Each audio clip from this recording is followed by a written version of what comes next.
VAs, like what to do, how to outsource, when to outsource. I'm going to break down first, like what to outsource, that question. We'll answer that one together. Two, how to outsource. And three, kind of an advanced topic for you. I'm going to save that to the end just because it is very, very good. So drop your questions below. And then once I kind of go through this, I'll answer them at the end. So just kind of housekeeping. Wednesdays, 6:00, we do STR Q&A where you get your questions answered. It's my way of giving back to this community and my followers. I love you guys. I try to answer the questions that I had years ago, and I've bought courses. I've went through free ones. Like I try to package this up and use my knowledge and experience to just give back. If you're not familiar with the show, this is the Wednesday 6:00. We also do office hours Friday at 1:00 Eastern Standard Time. That's a little bit more advanced. This is a little bit more for the beginner host that's got 0 to 5 properties that really wants to automate and ramp this up and treat this as a business. So without further ado, today we're going to be talking about something that I am super passionate about.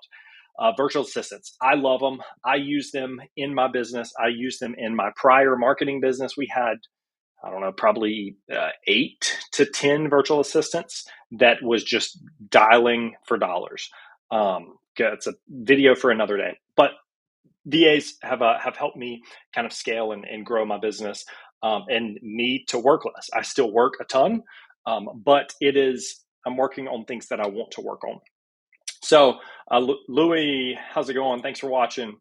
Appreciate you. YouTube, Facebook, Instagram, we're live everywhere. So, Scott asked this question, and I will bring up this actual question. It's probably too small for everyone to read, so I'll just read it aloud. So, Scott, appreciate you watching. As a relatively small scale host for listings, what would be some of the first things you would consider outsourcing to a VA? A VA is a virtual assistant. So essentially somebody offshore, not in the US typically, Central America, Asia, Europe, like somewhere overseas. And what would move the needle first? So a lot of questions here. Scott specifically is a starter host. I know Scott very well. We've partnered on a couple things together. So for listings, what would be the first couple things that you would consider outsourcing to a virtual assistant? And then what moves the needle first? So sometimes that question, what's the first thing I would outsource versus what moves the needle the most, that might not be the same answer. So I'm going to kind of go through things that I specifically did the first time, some of the mistakes that I've made. And once again, if you have questions on this specific one, I'll be reading them. I've got all the screens up. You can I'll jump in if it's pertinent. So kind of going back to his first question, what's one of the first things that I would do? So for me personally, I would do a time audit. What takes up most of your day? Like, is it answering email? Is it answering guests? Is it prospecting and trying to get properties under management? It could be 1,000 different things, but I think understanding what do you spend your most time on? A lot of hosts are trying to get out of the rat race. They've got a 9 to 5, but they want to make this Airbnb thing a reality and to quit their 9 to 5 and go all in on this thing. Be a host, be an investor, and potentially grow a property management company or just your own portfolio. Those are completely, totally fine. So first thing is do a time audit. When I first started, and I still do this probably once a year, where I'll just have an Excel sheet over on my right-hand side of my screen, or some people like pen and paper. Every 15 minutes, just jot down what you're doing. Like right now, I would jot down live streaming, and then put it in a bucket of like marketing. This is me marketing my business, myself, my brand. But I chunk it down into like 15-minute increments. So that way I can look back. Don't just do it for a day or a couple of days. Do it for at least a week. That'll give you enough time to see, like, what am I spending my time on? So that's step one. Don't skip this step. All the other stuff is useless if you skip the time audit. I know it sounds monotonous and whatnot, but it is very, very important. I I see that, Austin. I will come back to that later. So after you've done the time audit, SOPs. So this is one thing that I am super, super bullish on is if you do not, so let me take a step back. An SOP is a standard operating procedure. Essentially, like when a question comes up, how do I answer that question and solve that thing? Like, for example, early check-in. It's a very common question that we always get. Hey, can I check in early? If you sometimes do it this way, sometimes do it this way, it's not scalable. You can't give this to a virtual assistant and expect them to know all the nuances. So it should be a very, very easy, if this happens, then do this. If that doesn't happen, then do this. It's like a programmatic formula. I'm bringing back to my like program days from computer science, where it's like, it's a super simple, if this happens, do this. If not, do this. That's oversimplification, but SOPs are critical. So with SOPs, you've got like, okay, if a guest asks early check-in, okay, is the night available the night before they want early check-in available? If yes, then offer, okay, we do $100 early check-in fee. You can, click this link to purchase it, and then we'll block the night before. Or if the other side is that, if that night before that check-in is not available, then no, sorry, early check-in is not available. Maybe you'll put a reminder on your task to like, okay, if our cleaners get done early, then we'll message them and offer them a early check-in. So I say all that to explain what a SOP and use that example is. If you do not have SOPs, you are fighting an uphill battle with hiring VAs. Now, me personally, I had 0 SOPs whenever I hired my first virtual assistant. And it was very hard. I'm not saying it's impossible, because obviously we've got 4 right now full-time, that we've got a whole SOP playbook. If you want access to it, we do sell it as a one-off. It's not cheap, but shoot me a message. I will send you that link, and you'll have 24/7 access immediately. So, but SOPs they're a living, breathing document. Like, SOPs change, processes change. You might handle something differently in this area of your business versus this area of your business. You might hire some people and things change. So decision makers and SOPs will change as well. So I'm going to get down to a little bit more process of like how to actually do the SOPs, the most effective way that I have found, but I'll jump in there in 1 second. So SOPs are crucial, and it will make this transition a lot easier. Now, once again, it's not impossible, because I've done it. I've known a lot of hosts that have done it as well. It just makes this move a little bit easier. So if you don't have SOPs, which are probably most of the people out there, completely fine. Start somewhere, right? We use Notion. It's awesome. There's a free version. But just get the knowledge out of your head. Like when we first started, it probably took us 6 months to just get all the crap in our head out into something, a piece of paper, a Notion article, a Google Doc. Side note, we started with Google Docs, moved to Notion, and it was the best decision ever. If you're in Google Docs, I would encourage you to try Notion instead. So getting all that knowledge out. The process I would do is, if I pick up a task, a new one, let's say today, I am underwriting a property and emailing the owner back to say, no, this is not a good Airbnb, don't buy it, or yes, this is a great Airbnb and here's why. So that is one task that I pick up for the day, and I understand I can do it over and over and over again. But if I ever want to scale my time and scale my team, focus on higher level activities, I want to be able to outsource everything. So property analysis is a more of a complex example, but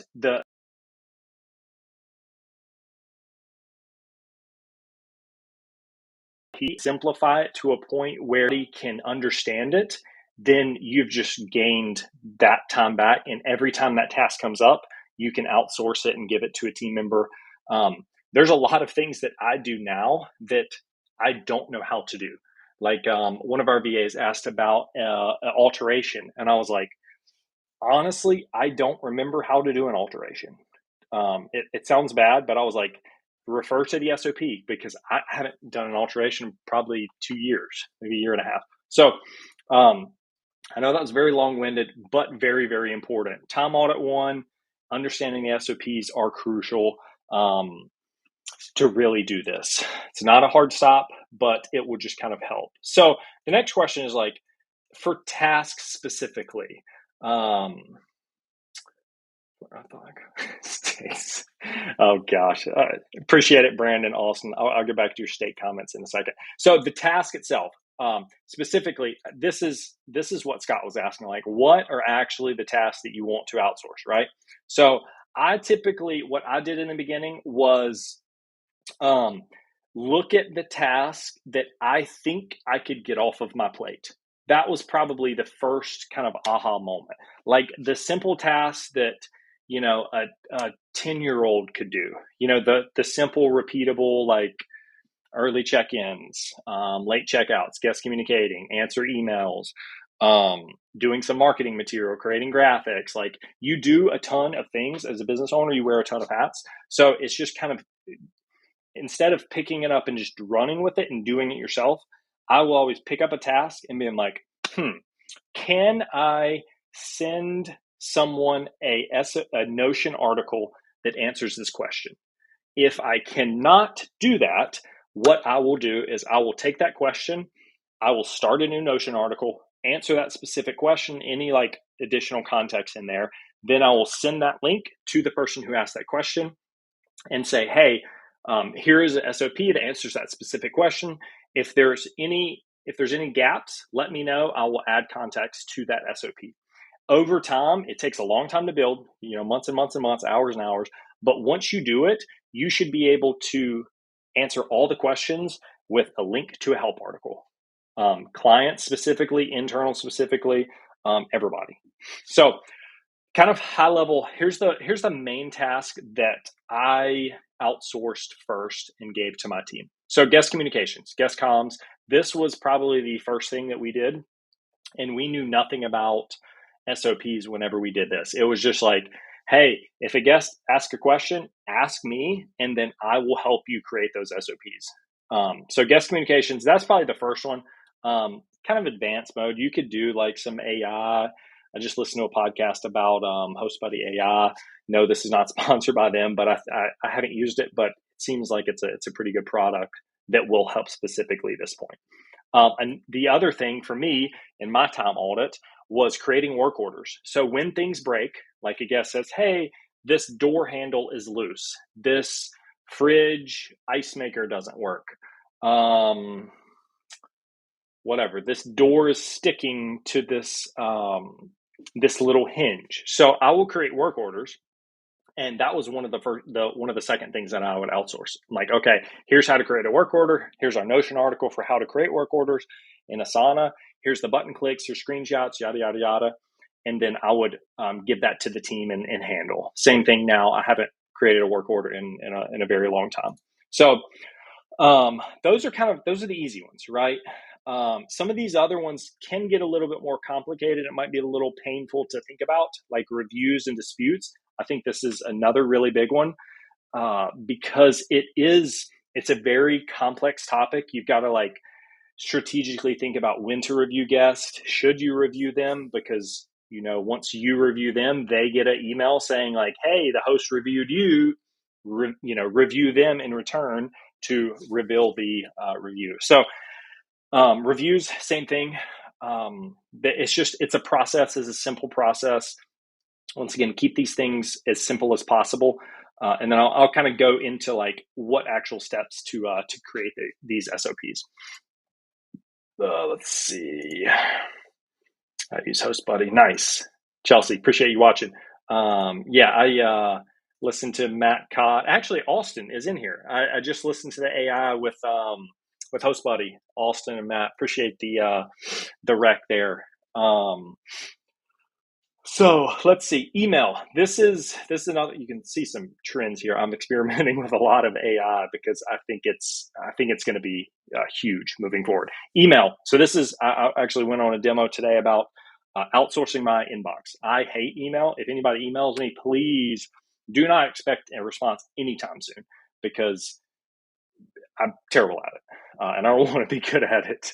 That's the next thing that's going to get outsourced. But email. This is another Fixer AI. It's a way to like email and sort. But inbox is the next thing to probably go on my side. That's more. It's not. It could be a virtual assistant, but more of like an executive assistant.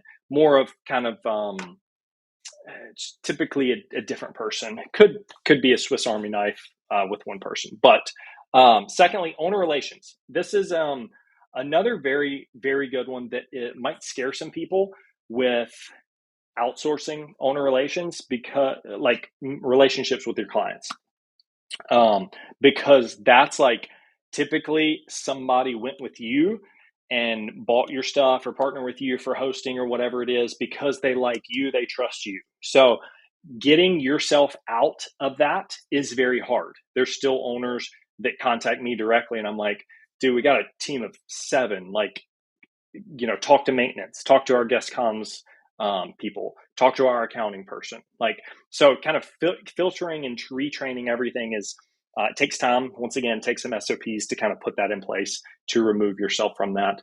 Not because I don't want to do it and I don't enjoy that. It's just, it's the natural progression of scaling a business and doing things more efficiently. Like right now I get, I don't know, probably 50 emails a day. And probably 40 of those are not directly related to me. I'm just tagged on them. So I'm just wasting time looking at those things that consume a lot of my mental energy. So owner relationships. This one's I would probably say more of an advanced mode. Marketing. This is something that I also use a lot of AI with marketing. Canva, ChatGPT. The integration there is pretty freaking cool, and it's only getting better. So marketing is like putting out social media posts, like things like this. Obviously, I'm not an AI bot, but this is truly me, and I see value in doing this. But I've used a lot of VAs and AI to get to this point to help me like organize and script these things and create graphics and create the reels and do all the social media stuff that you see. So I am very efficient, but I'm not perfect. I use a lot of these tools to help me be more efficient. I don't think, side note, I don't think AI has taken anybody's job. The way I explain it is like, I can do 10 hours worth of work in 8 hours now with the help of AI. All right. So kind of the last one here, and then we'll get into a little bit more of the nitty gritty of like how to. Once again, drop your comments. I'm going to respond to these steak ones. I will explain what everybody is talking about. Analyzing properties. This is another one that is very important, but very outsourceable. It's a high level activity because analyzing a property, it can be very challenging. Now, I think I've simplified it enough to where our team does a lot of that now. I still do a lot of it because there is a level of like strategy of, okay, if I'm looking at 123 Main Street, is this a good investment or is this not a good investment? I can do a lot of the legwork and give it to our team to do a lot of the legwork of like, all right, create the projections, upload it, load the air DNA estimate, load the bed bath count, like, go to our cleaner calculator and figure out what the cleaning fee is, like multiply it by 4 turns a month, figure out what the trash service is, like doing a lot of those repeatable tasks. And then I'll come in and like hone in on what the final numbers are. So I'll like look at the actual comps in their DNA, figure out like, okay, is this property 123 Main Street with a pool actually going to do 90 grand, or do we think it'll do 110 grand? If we add a hot tub, a game room, string lights, fire pit, these like add-on amenities that really, really pump those numbers up. Or does Air DNA says that thing will do 100, but I think it will actually do 80 because the interior is dated, the kitchen needs remodeling, the bathrooms all have carpet and there's no tile or anything. So analyzing those like advanced level things. I did want to mention that I do have a free template that is included in my my school community. Once again, 100% free. I will put the link down below. Should already be there if I have done my job, but I'm giving them that away for free. So Yeah, I know that was probably a lot, but there's a rhyme and reason to all these different points. Now, I think the next bigger question is like, Caleb, how do I do this? Like, yeah, this sounds great. It sounds expensive, maybe not. We can get into the pricing of it in one sec, but how do I actually do this? That's the next part of this. So I've kind of simplified it down. I think it's really easy, to be honest with you. So this piece right here, how to. So broken down in 3 steps. How do I get this crap out of my head and give it to somebody else, teammate, a BA, executive assistant, whatever it is. So step 1, you screen record. So you do a screen recording, and actually, I think I put down some. No. Oh yeah, I did. Loom, Vimeo, Vento. So I'm going to put these in here just because if you want these notes, you have got to join our free community, and you'll get the recording and the notes and the free giveaways and all that. So you screen record what you're doing. What that means is you click record, it videos you and the screen, and then you button clicking. Make sure you talk out loud, like, hey, I'm setting up this Zap to do this. Here's how to change this. Here's how it automatically creates Google Drive folders. Here's how it automatically creates our turnover templates. Here's how, X teammate is notified if a work order is created, yada, yada, yada. So like you talking through that video and doing the button clicks and explaining, giving context behind why you're doing it that way, that's step 1. So that's like getting it out of your head, right? Onto a screen recording. Loom is a good one. Vimeo has a free version. Vento is a lifetime membership that I actually just purchased. It's a one-time fee. You're welcome, because nobody wants to pay $20 a month for life. So now step 2 is have the VA, have your teammate watch it 3 times. I don't think 1's enough. I don't think 2's enough. I think 3 times you should really, really get it down. 4, 5, 6, probably a little too much. And then when they watch it, have them write the SOP. So it's like, okay, all right, click this button. Here's a screenshot. Click this one. Do that one. Here's why we do that this way. So have them do that. That's kind of them soaking up the knowledge. That's going to be step 2. Step 3, kind of the advanced mode, is next time it comes up, have the virtual assistant actually do the task fully from start to finish. So you watch the video, do everything from start to finish, and then fill in the gaps. There will be things that you forgot that you're just like, oh yeah, duh, I do that every time. Let them fill in those gaps for you.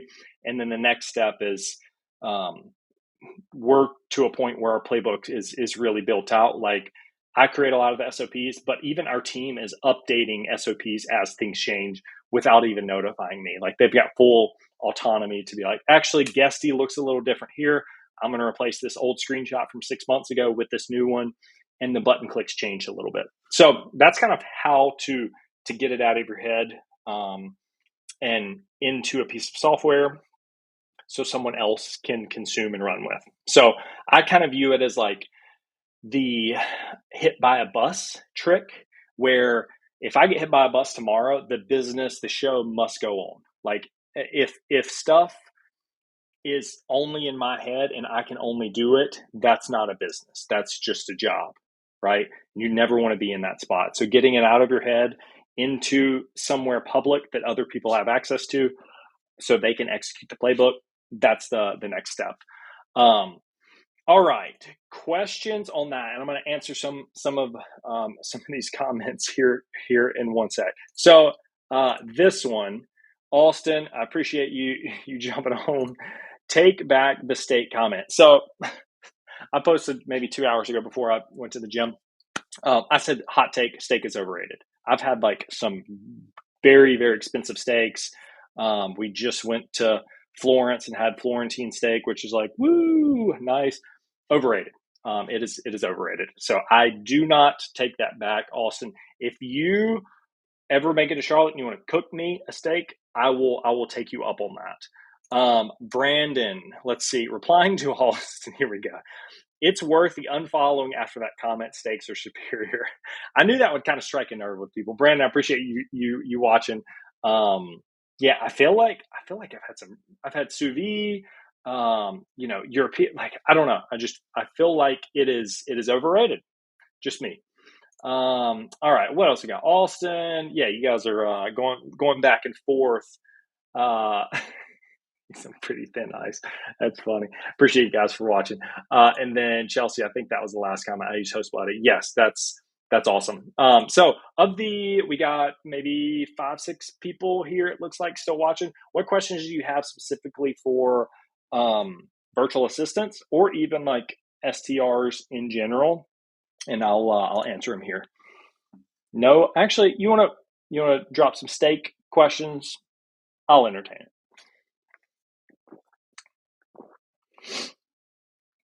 I wonder where are you guys watching from? Louis, appreciate you watching on YouTube. I'm not sure if you're still here. Where are you watching from? Yep. If we do not have any questions, we're going to wrap this bad boy up. This one was a little bit longer, but thank you for kind of sticking with me. This is something that I'm definitely not an expert, but I think I'm pretty good with the process part of this and like the training and delegating. I think delegating is a very hard thing to teach. I've read a lot of books with it. There's one book that is really, really good. It's Buy Back Your Time by Dan Martell.